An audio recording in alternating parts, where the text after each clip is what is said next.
mimpi nggak percaya, ya terpukul juga. Loh kok besok itu kok PHK lah. Pada waktu itu pokoknya mulai tanggal 28 kita sudah ada PHK massal. Berarti kalau gitu kan kita besok sudah nggak kerja lagi, kita sudah nggak punya penghasilan lagi, gitu masak juga. Campur aduk pokoknya. Kita harap Pak Presiden tolong turun tangan benar-benar. Atur menteri-menteri jenengan itu, Pak Prabowo harus turun tangan. Lindungi industri dalam negeri kita.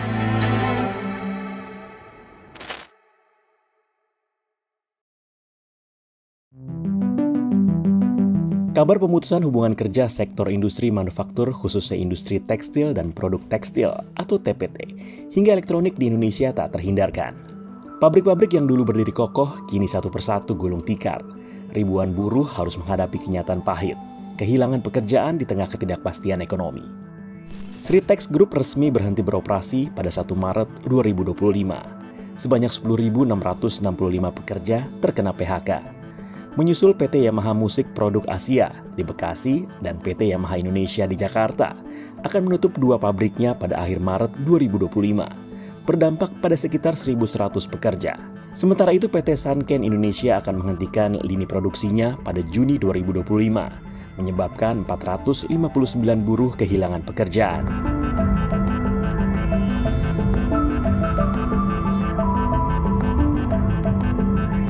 Dampak terbesar dari penutupan industri ini tentu dirasakan oleh para pekerja. Mereka kehilangan pekerjaan dan sumber penghasilan yang menopang kehidupan sehari-hari. Kurang lebih 25 tahun. Aduh, kayak mimpi, kayak nggak percaya. Ya terpukul juga. Loh kok besok itu kok PHK lah. Pada waktu itu pokoknya mulai tanggal 28 kita sudah ada PHK massal. Berarti kalau gitu kan kita besok sudah nggak kerja lagi, kita sudah nggak punya penghasilan lagi, gitu masak juga. Campur aduk pokoknya. Kurator Sritex Nurma Sadikin memastikan bahwa hak-hak karyawan yang terkena PHK akibat kebangkrutan perusahaan akan dipenuhi, menunggu penjualan aset-aset perusahaan. Kementerian Ketenagakerjaan berkomitmen mengawal pemenuhan hak-hak PT Sritex yang terdampak PHK, termasuk kompensasi dan hak-hak lainnya. Itu kan pernyataan yang disampaikan kurator ke menteri saya ya. Itu akan ada rekrutmen baru sekitar 8.000 orang. Nah, harus dipahamin itu adalah penyampaian kurator. Gitu. Dan kami sebagai Kementerian Tenaga Kerja akan mengawal itu. Nah, kita akan kawal tuh pernyataan itu. Jangan sampai lagi nanti ngasih angin-angin segar yang akhirnya backfire-nya ya ke kementerian.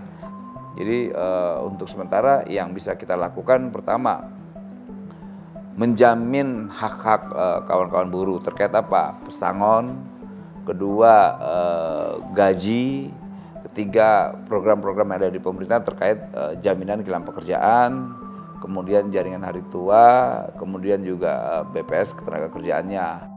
BPJS Ketenagakerjaan menargetkan pencairan hak eks-buruh PT Sritex yang terdampak PHK berupa jaminan hari tua atau JHT akan selesai dalam 10 hari. Untuk kasus PHK Sritex ini, BPJS Ketenagakerjaan menyiapkan dana sebesar 125 miliar rupiah.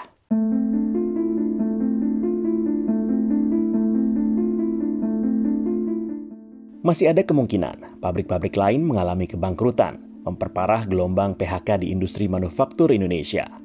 Dan akhirnya kita merilis kan jumlah 60 perusahaan di industri padat karya dari hulu ke hilir yang mengalami kejatuhan saat ini. Dan jumlahnya kan masif sekali, hampir 230.000 orang. Data terakhir kita 238. Dan itu akumulatif dari 2022 sampai 2025 awal. Termasuk kalau kita bicara Sritex yang saat ini lagi heboh kan angkanya 11.000 sekian. Kementerian Ketenagakerjaan mencatat jumlah PHK beberapa tahun belakangan terus meningkat, menunjukkan tren yang mengkhawatirkan bagi dunia usaha dan ketenagakerjaan di Indonesia. Pada Januari tercatat 3.325 pekerja terkena PHK. Apa kabar Februari dan bulan-bulan berikutnya?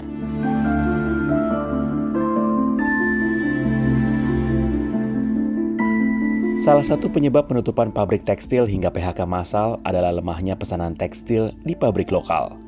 Bahkan ada pabrik yang akhirnya tutup karena tidak ada order sama sekali. Tak hanya lokal, pasar ekspor pun masih dalam tren menurun akibat menurunnya daya beli masyarakat dunia. Beberapa perusahaan yang berorientasi ekspor terpaksa mengurangi produksi karena melemahnya permintaan dari luar negeri. Jadi penutupan industri manufaktur yang sampai kepada kami ada disebabkan karena prinsipalnya, karena faktor pasar ekspor tadi menurun. Ya, ada sebuah pabrik yang membuat produk yang berorientasi ekspor. Nah, pasar ekspornya itu lagi lemah. Nah, jadi dia menurunkan kuantiti produksinya, kuantiti produk yang dia produksi, dan kemudian karena pasarnya itu ada di luar negeri, tidak di Indonesia, maka dia memindahkan fasilitas produksinya itu ke pasarnya itu. Jadi itu bukan karena faktor mismanagement industrinya, atau juga bukan karena faktor kebijakan pemerintah, tapi itu lebih karena faktor pasar global. Selain itu, order untuk industri tekstil dalam negeri juga turun karena saling bersaing dengan produk impor. Produk tekstil Indonesia harus bersaing dengan produk impor yang lebih murah. Wamenaker Emmanuel Ebenezer menilai Permendag nomor 8/2024 juga menjadi salah satu sumber dari badai PHK di tanah air. Ia berharap peraturan itu direvisi oleh kementerian terkait. Permendag nomor 8 tahun 2024 mengatur tentang kebijakan dan pengaturan impor. Peraturan ini mengubah ketentuan dalam Permendag nomor 36 tahun 2023 tentang kebijakan dan pengaturan impor. Intinya, pemerintah meringankan proses izin impor untuk 7 kelompok barang. Tujuannya untuk mengurangi kepadatan kontainer di pelabuhan. Sebelum direvisi, setidaknya ada 17.304 kontainer di Pelabuhan Tanjung Priuk dan 9.111 kontainer di Tanjung Perak tertahan akibat belum mendapatkan persetujuan impor atau pertimbangan teknis dari kementerian terkait. Alhasil, pemerintah menghapus persyaratan pertek bagi 7 komoditas ini. Asosiasi Pengusaha Indonesia atau APindo juga menilai kebijakan Permendag nomor 8 tahun 2024 memperburuk kondisi industri dalam negeri. Kita bisa melihat bagaimana dampak dari ratusan ribu kontainer mengalir ke Indonesia dengan sangat bebas karena pembebasan yang ada di Permendag 8. Ini ujung yang paling mematikan bagi industri garmen karena begitu liberalnya peraturan impor ke Indonesia tanpa melalui peraturan teknis, tanpa melalui persetujuan teknis dari kementerian yang melindungi industri dalam negeri. Pertek istilahnya. Nah, itulah yang terjadi. Maka ya tidak heran lah kalau industri-industri kita berjatuhan karena di sisi lain pemerintah melakukan liberalisasi impor pada produk-produk barang jadi.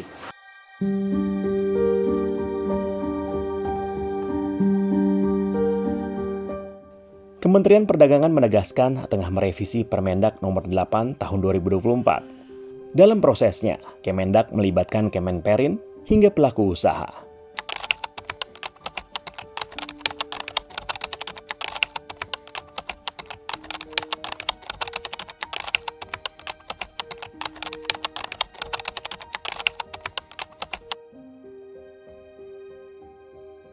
Direktur Eksekutif Celios, Bima Yudhistira menilai revisi Permendag nomor 8 tahun 2024 harus memperhatikan aspek kebijakan hambatan non-tarif atau segala bentuk penghalang perdagangan selain tarif. Contohnya kalau di makanan minuman dan obat-obatan tuh BPOM, sertifikasi halal, SNI misalnya untuk barang lainnya. Itu salah satu cara untuk menghambat. Nah, China itu adalah salah satu negara yang sebenarnya tidak menganut perdagangan bebas. Dia menyuruh negara lain tanda tangan kerjasama perdagangan, liberalisasi, tapi barang dari Indonesia masuk ke China, itu berlapis sertifikasinya. Yang membuat setiap sertifikasi ada biaya, ada waktu, dan itu membuat harganya jadi lebih mahal. Kita nggak bermain di situ, jadi kebijakan non-tarif barrier di Indonesia ini paling lemah. Jadi kita nih seolah senang dengan ikut perdagangan bebas, tapi nggak baca aturan rincinya. Dan di situ kita kalah sebelum memulai.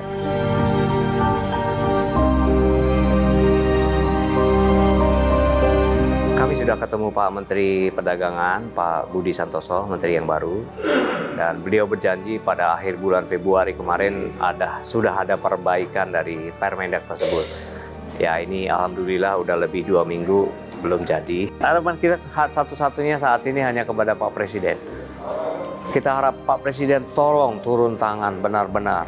Atur menteri-menteri jenengan itu, Pak Prabowo harus turun tangan. Lindungi industri dalam negeri kita.